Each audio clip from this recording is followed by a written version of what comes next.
My name is Sarah, and I served in the U.S. Army for 5 years. I faced deserts, devastated cities, and situations no one should witness. I watched friends disappear in explosions, civilians suffer, faces filled with fear and despair that would never leave my memory. But nothing prepared me for coming home. The helicopter landed, and I thought the worst was over. But the road home felt endless, every mile reminding me of the losses and choices I had made. I never imagined surviving a war would be so silent. The gunfire, the chaos, the constant fear, all of it seemed lighter than opening the door to my home and realizing nothing was the same. Every step in my neighborhood felt heavy. Every strange look reminded me that I had changed. My family saw the same Sarah they always knew, but inside, I no longer existed. The sound of the television, the distant laughter of children, even the smell of fresh bread, everything reminded me of what I had lost. And in the midst of this deafening silence, one question haunted me every day.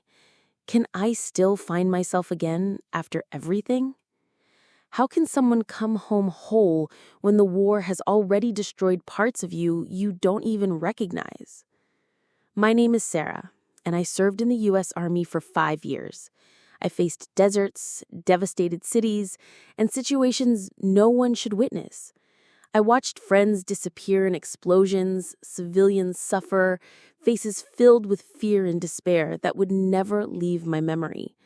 But nothing prepared me for coming home. The helicopter landed, and I thought the worst was over. But the road home felt endless, every mile reminding me of the losses and choices I had made. On the first day, I tried to approach my mother. She hugged me, but seemed distant, as if trying to recognize someone who had changed without warning. My father stayed silent, looking at me with eyes full of pride and fear, trying to hide the pain of seeing me different. And my brother, he seemed like a stranger. No one knew what to say, and neither did I. So I did what any soldier would do. I tried to stay strong, in control. But each night, when the lights went out, the silence was louder than any explosion I had ever heard. Loneliness became my companion. I walked through the house corridors, avoiding mirrors, avoiding conversations. Every old photo seemed to mock me, reminding me that the life I knew was over. I started questioning whether all the sacrifice had been worth it. I had fought for a country, but who would fight for me now? For the first time, I considered isolating myself. But then I remembered Emily, my friend who served with me. She always said, "Sarah, the war ends when you choose not to let it win inside you." It was then that, in the silence of the night, a letter arrived. It wasn't an official letter from the army, nor a telegram. It was from a familiar voice from the past, someone I never expected to hear from after everything. My first love, Jake. He wrote about simple memories, about how he hoped I was well, and about the life we could still build together. Tears came without warning, and something inside me began to rebuild. Maybe there was hope, even in the silence of my own mind. That night, sitting on the floor of my room with the letter in my hands, I realized the war was only the first battlefield. The real challenge was beginning, fighting to become myself again, facing civilian life, reconnecting with the people I loved, and accepting that the person I was before no longer existed. But for the first time in months, I felt a thread of courage. I could try. The silence of coming home is cruel, but it is also an opportunity, a chance to rebuild, to find strength in small gestures, and to realize that despite everything, life goes on. If you've watched this far and haven't subscribed yet, what are you waiting for? Sarah faced battles both in and out of war, and you can follow her story until the end. Don't forget to click subscribe and leave your comment about what touched you most in this first chapter. The days after I received Jake's letter were strange. It was as if the world has shifted slightly, and I could finally feel a thread of hope in the darkness. But hope is fragile, especially when you've been through a war. Every morning, I face the same walls, the same quiet streets, and the same impossible question. How do you rebuild a life that doesn't recognize you anymore? Returning to civilian life was harder than any battlefield. Work felt alien. Even simple conversations became exercises in patience. My colleagues didn't know how to treat a soldier back from war. They either treated me like a hero or avoided me entirely. The silence of their hesitation mirrored the one I carried inside. At home, tension grew. My father, still proud, became overprotective, questioning every decision I made. My mother tried to bridge the gap with small gestures, a coffee cup in the morning, a smile that didn't quite reach her eyes.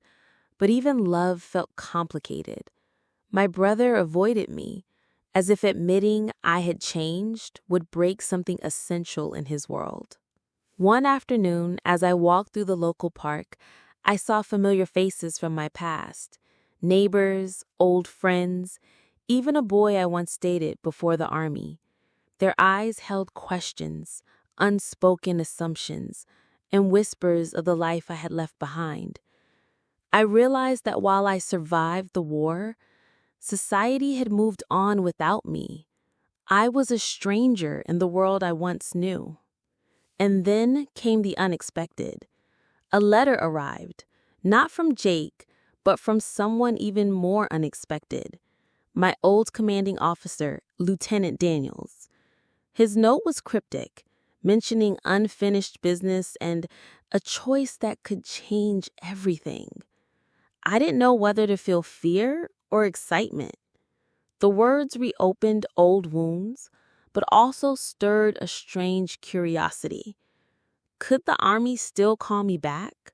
Not to fight, but to confront something from the past I thought I had left behind. The day I met Lieutenant Daniels at a small cafe, I felt my chest tighten. He brought news of a classified mission I had unknowingly influenced years ago, one that had left a civilian family in turmoil. They were affected because of a decision I made in the field, one I had buried deep inside to survive. The revelation hit me like a physical blow. I had fought for my country, but at what cost to innocent lives? Over the following days, I couldn't sleep. Every memory, every choice replayed in my mind like a film on endless loop. I questioned everything, my values, my morality, and even the love I felt for Jake. Could I allow myself happiness when part of me carried the weight of another's suffering? Then, unexpectedly, Jake appeared at my door. His eyes searched mine, seeking answers.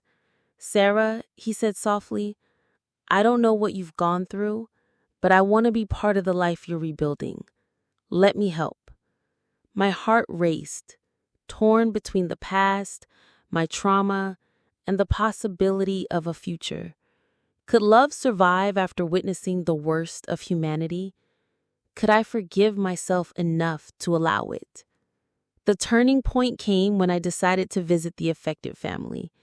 I had avoided them for months, fearing judgment and guilt, but standing in their living room, seeing the children I had unknowingly hurt, I realized something profound. Redemption wasn't about erasing the past, it was about confronting it.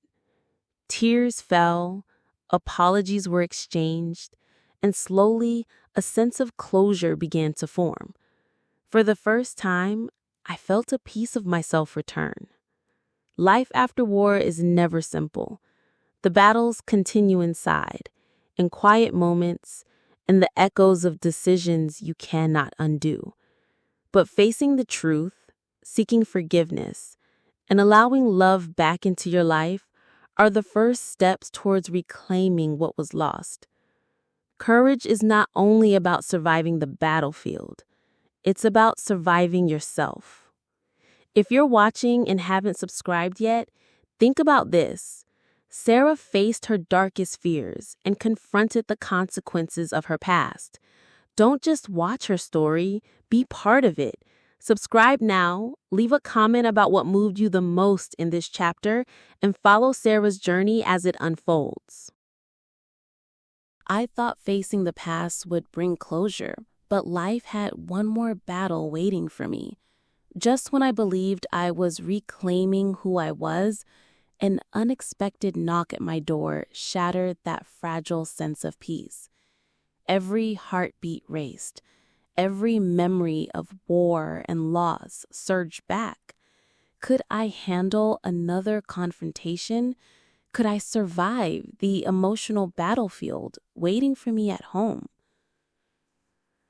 It was Emily, my closest friend from the army. Her eyes were urgent, filled with a mix of fear and determination. "Sarah," she said, "they're saying your actions cost more than you realize. Someone is coming, and they're not forgiving." I froze. For months, I had tried to rebuild, faced the affected family, and allowed myself to breathe again. And now, it seemed that the consequences of my decisions were not finished with me yet. Over the next days, tension escalated. Strange calls, anonymous messages, and whispers in the town created a sense of danger. I realized that life after war wasn't just about internal battles. It was about the world outside, the people you couldn't control, and the ripple effects of past choices. Jake stayed by my side, calm and supportive, but even his presence couldn't erase the fear gnawing at my insides. Then came the moment of revelation. Lieutenant Daniels returned, but this time not alone. A man entered with an expression that I could only describe as cold and unforgiving. It was the father of a soldier who had died during a mission I had commanded. He had been silent all these years, and now he demanded answers. My knees trembled as I realized the weight of my responsibility.